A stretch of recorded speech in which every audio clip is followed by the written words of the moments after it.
Hey, this is Jason with Two Sides of Phi, and I'm presenting today from the outdoors. And you probably hear a bunch of rain, and well, I think you know why. I am here in Lugar de Cordo, where I'm staying at a private albergue, which is known as Casa Fernanda, named after its host. And I walked here today from Barcelos, where I left off yesterday, for about a 13-mile day. I don't know how this is going to go because there are lots of people around. Well, there are 9 other people around, plus our host.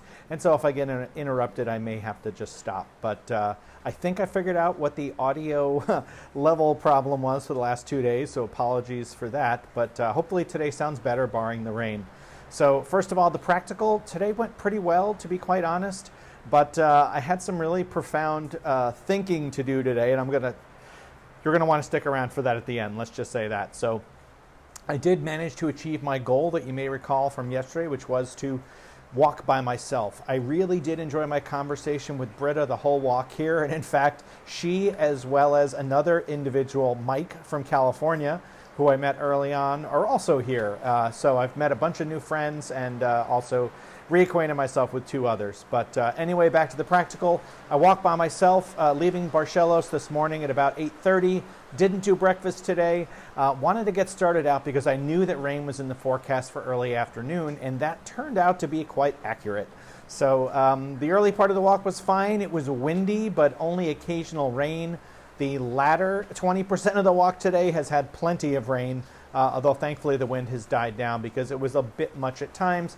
And when you're wearing a poncho, even a heavier weight one like I do, you still kind of have to hold on to it or it's all flowing around. But the walk itself, quite honestly, felt pretty good. My right thigh was bothering me once again. I really do think there's some kind of nerve pinch thing happening, but it was way better than yesterday. So I'm not going to complain about it. I think I'm doing really well. I had no other issues today. I really enjoyed having time to myself. I also enjoyed the mix of terrain today. There was plenty of small village time once I got out of the city of Barcelos, but there was also some greener sections as well. Went through some vineyards. There was some farmland. It was quite nice, although the water did create a number of impromptu rivers that I don't think are usually there. There was actually a very large puddle, which is more of a small lake. I opted to take off my shoes and socks and walk through it with flip-flops. I think that worked great. We were just debating here in the guest house whether, in fact, there was a way around to not get your shoes wet. My shoes were so wet yesterday. I've already gone through the ordeal of stuffing them with newspaper and all of that to dry them out. I did not want to do that again today, and so maybe they're right. You can go around. I didn't see a path, and I watched a lot of people after me struggle, and I felt pretty bad that they got their feet wet. But anyhow, barring the water, today was great. I did not do a sit-down lunch. I just bought some cold cuts and some hamburger buns. I didn't have any bread at this little tiny market in the small town. Sat at the train station, ate them, just kind of watching the world go by. It was quite a nice moment. I did enjoy a beer with it. I used my handy-dandy multi-tool. This is one without a blade. It's one of these little credit card sized ones. You can fly with it very easily. My wife gave it to me. Thank you, Lori. Opened that beer, and it was a really perfect accompaniment for my lunch. So not much else to say practically besides I've landed at this great private albergue. I had planned this early on because I know it's such a small place, only 10 beds, and the host is sort of famous among the Camino community for providing a really fun environment, a good group meal, and so far indications that I've seen from our early time here that it's going to be a lot of fun. So let's talk about the personal, the introspective, the things about the Camino that honestly I enjoy the most. So I did pick up where I left off a few days ago, and I started thinking more about the concept of mindfulness and now and what's really important to me and what I'd like to focus on. And I did a bunch of math in my head. I've now written it out. I'm going to check it again before I write up the blog post, but I'm pretty sure I'm right. And I had this thought actually on the first day of my Camino, and I decided to sit on it and think about it a little more. And it was this idea of wastefulness. And so if we take this thesis that the present, now is really all we have, anytime we spend worrying ourselves about the past and kind of pining for a future that isn't here yet, you could think of as wasteful. And don't take that too literally, right? Because yes, we want to consider the things that we've done in our lifetime. We want to learn from them. We want to grow, but we don't want to dwell, and we don't want to have grudges, and we don't want to sort of only look towards a future that isn't here yet and hope for something better. There's nothing wrong with aspiration. I think it's great to be motivated, but when you think about it, most of us humans, and I am certainly someone who's very guilty of this, spend a lot of time either hand-wringing or worrying about things in the past, or couldn't I have done that better or made a much better choice?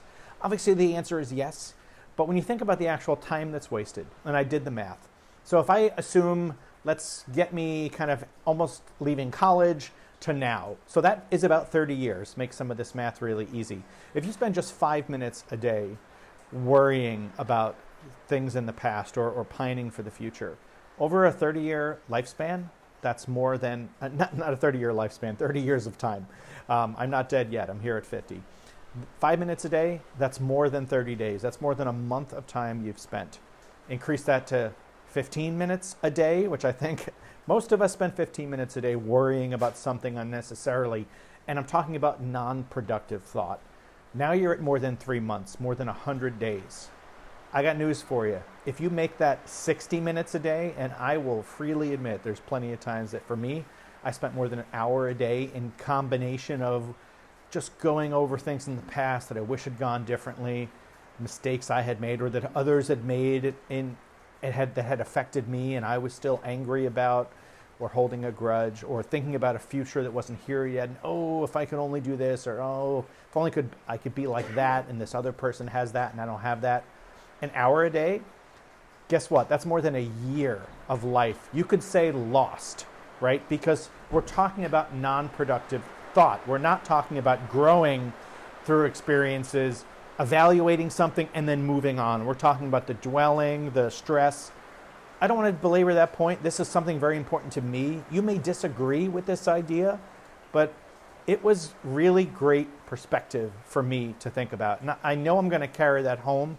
Maybe I'll continue on this thought train as I go here and I'll learn something more. But for now, just the kind of stark reality of those numbers, I don't think I'm going to leave that behind anytime soon. There was another thing I thought about too, and that was this idea that there are many times in my life where I have not spoken truth at the opportunities that were available to me. And by that I mean not always sharing my opinion openly on something when asked or when a situation necessitated it. Now, I'm not talking about, some of these serious circumstances that you go through in your life where, you need to be the one to stand up for somebody or for yourself. Most people do that when the time calls for it, and that's a good thing, right? We want to be able to advocate. But I'm just thinking about all these times where maybe my opinion was asked on something and it was a slightly uncomfortable environment, and I knew I was the minority opinion, but the stakes weren't very high, but I wasn't being honest with myself. I didn't really share with the group. I know this happened in the workplace a number of times where maybe I softened my message, or I knew that somebody really difficult in the room disagreed with me completely, and I was like, well, maybe the stakes aren't that high. I'll just nod along and I'll stay silent this time. And I'm not talking about diplomacy, right? I'm not talking about always being the squeaky wheel.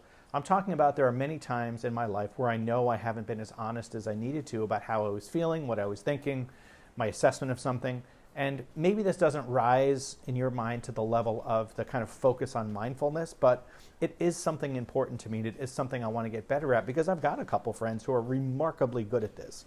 And some of it's cultural, right? Certain cultures are known for being more direct and more kind of always speaking their minds, maybe to a fault in some cases. But I have a few friends who I think model this behavior really well that I'd like to learn from, and I'd like to remember to use them as kind of a guidepost in the future. And so this thought is on my mind as well. I think it requires a little more thought. Maybe it's only half-baked at this point, but I was glad it came to mind today, and it's something that I'm going to practice out here on the Camino. I'm meeting new people all the time, and we're having these conversations. We're kind of forced into these environments where we're going to have, ideas to express, and topics will come up, and, maybe just there's going to be opportunities. I guess I'll just leave it at that. So not much more to say there. I think it's a good thing for me to practice, and this is a wonderful kind of test bed to do that experiment. So what lies ahead? I think tomorrow's going to be another rainy day. I'm okay with that. Not fretting it. Honestly, the system I have with my backpack cover, my poncho, and the shoes that I have seem to be working quite well, barring the opportunity that happened yesterday where a truck threw a sheet of water on top of my shoes. Very different experience. I do want to add one correction to yesterday. Maybe if you're watching this on YouTube, you saw the pinned comment on day 3, but if you didn't, I did mention that the woman Britta, who I met yesterday, we had something in common, and it turns out, 2 sides of 5 viewers, that she is also, she and her husband are also fire community members. So I just wanted to give a shout out to Britta and Marcus for being part of the community.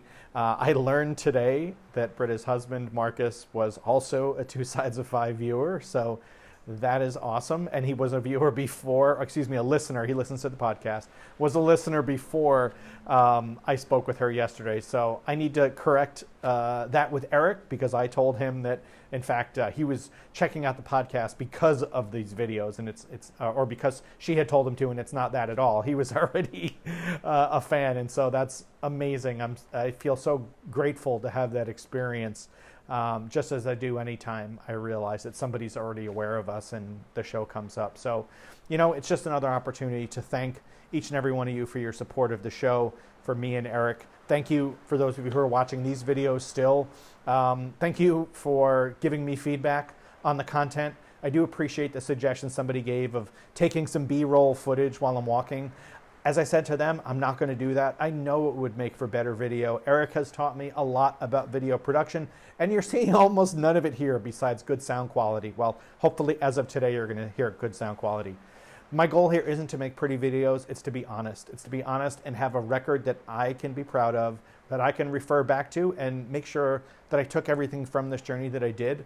I'm happy that I have an opportunity to share it with you. I know from the comments that some of you are receiving this exactly in the spirit that I was hoping you would, and that to me feels great. And I have a number of family and friends who are watching it too, and I am appreciative of your support as well. I don't honestly have much more to say today. It's really been a good day. It surprises me that I'm in as good spirits as I am in the rain, because as my family will tell you, I'm not great about the rain. I don't like unexpected precipitation, wetness. I don't like having my shoes wet. I hate when you step in the puddle in the house with socks on. This is somehow different, right? When you're prepared, you're accepting that rain may be delivered to you. It's in the forecast, right? You're out in it. I'm getting better at it. So hopefully that's something else I take home from the Camino. Anyhow, thank you so much. Be well, be excellent to each other, and have a great day, everybody. Take care.